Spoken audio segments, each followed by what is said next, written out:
ஒரு டாப் ஆக்டர்னு பந்தாவே இல்லாம இவ்ளோ எளிமையா வராரு. பாடி கார்டு கூட இல்லாமல் சாதாரணமாக வந்த இந்தியாவின் உச்ச நடிகர்.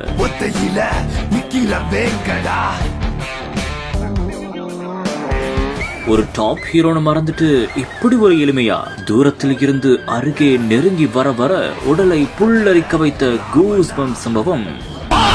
உன்னையும் மண்ணையும் வென்று வாதி ராத ஓர் தேவையை கொண்டு வானு 1000 ஆண்டுகள் போதுமே உன் ராகவே மாறுவாய் சீருவாய்.